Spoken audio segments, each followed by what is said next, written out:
लोग संपत्ति में, ज़मीन जायदाद में इतने जो है अंधे हो गए हैं कि उन्हें अपना खुद का परिवार, खुद का भाई, खुद का बेटा नज़र नहीं आता है।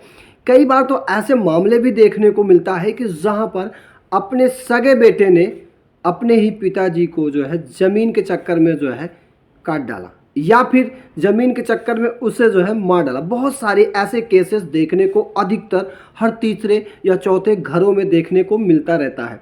क्या आप जानते हैं, क्या ज़मीन जायदाद इतना जो है महत्वपूर्ण हो जाता है कि एक रिश्ते को जो है तार तार कर देता है, शर्मसार कर देता है। लेकिन आज के इस दौर में एक ज़माना वो भी था कि जो भाई के लिए भाई जो है अपने स्टैंड रहा करते थे, कुर्बानियाँ दे देते थे कि मेरा भाई नहीं तो हम नहीं।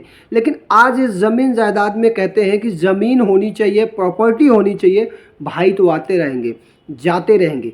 लेकिन क्या ये कितने हदों तक जो है सही होता है, इसके वीडियो में, आज के वीडियो में हम आप सभी को बताने की कोशिश करेंगे।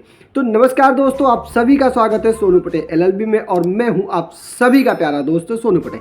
दोस्तों, आज की वीडियो में हम बात करने वाले हैं कि यदि आपको जो है आपकी प्रॉपर्टी में हिस्सा नहीं मिलता है, जैसे कि दादाजी हो गए, चाचा जी हो गए, या फिर भाई हो गए, ऐसे कोई भी रिलेशन आपका है, ब्लड ग्रुप का रिलेशन है, और जो आपकी संपत्ति को में जो है हिस्सा नहीं देना चाहते हैं, चाहे वो मकान में हो या फिर जो है ज़मीन में हो या फिर किसी भी तरीके का ऐसे हो, तो क्या आप उसमें जो है अपने आप को जो है हिस्से लेने के हकदार हैं या फिर नहीं है?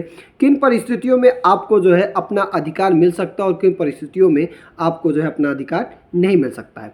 तो सबसे पहले बात करते हैं कि प्रॉपर्टी दो तरीके की होती है।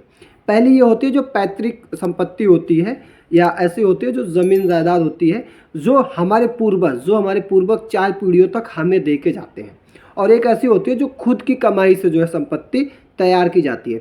तो सबसे पहले हम बात करते हैं कि जो पैतृक संपत्ति होती है, जैसे सपोज करो कि आपके पिताजी हैं और उनके पिताजी हैं, तो उनके जो पिताजी हैं उनकी जो ज़मीन है आपके पिताजी पे आएगी और उनके पिताजी पे फिर वो ज़मीन आएगी। तो ऐसे में उसमें आप जिस वक्त पृथ्वी पर जन्म ले लेते हैं, उनके कुल में जन्म ले लेते हैं, तब ही से आपका जो है अधिकार उस संपत्ति पर बन जाता है। उसमें कानूनन रूप से भी उसमें आप हकदार हैं और सामाजिक रूप से भी उसमें आप अधिकार पा सकते हैं।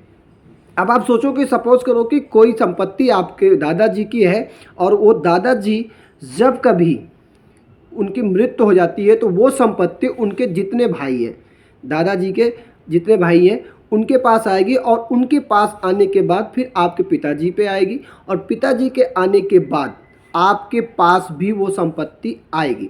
सपोज करो कि कुछ मामले ऐसे होते हैं जहाँ पर दादाजी के नाम तो प्रॉपर्टी है, लेकिन हमारे पिताजी के नाम जो है प्रॉपर्टी नहीं है, ज़मीन जायदाद नहीं है, और दादाजी हमारे एक्सपायर कर जाते हैं, और किन्हीं कारणवश गलती से भी जो है पिताजी भी जो है एक्सपायर कर जाते हैं। तो ऐसे में क्या उस संपत्ति का मालिक कौन हो सकता है? तो उस संपत्ति का मालिक उसका जो बेटा है वो हो सकता है। वो कानूनी प्रक्रिया से वो जायज़ है, उसमें आपका नाम होगा, चाहे उसे आप अपने आप करवा लीजिए, या फिर जब भी कभी चकबंदी विभाग आता है तो ऐसे में आपके नाम अवैध से वो हो जाता है। अब यहाँ पर सवाल एक और आता है, क्या अगर हमें जो है हमारी संपत्ति में जो है हिस्सा नहीं मिलता है तो हम क्या कर सकते हैं? देखिए, जब भी कभी आपके दादाजी हैं या फिर आपके चाचा जी हैं या फिर कोई भी है, यदि वो आपकी प्रॉपर्टी को जो है कब्जा कर लिए हैं और वो नहीं देना चाहते, तो आप उनसे लिखित में लीगल नोटिस कोर्ट में आपसे मिलेगा, और जब आपसे मिलेंगे तो वो नज़ारा बहुत भव्य होगा। फिर आप भी देखिएगा, फिर हम भी देखेंगे।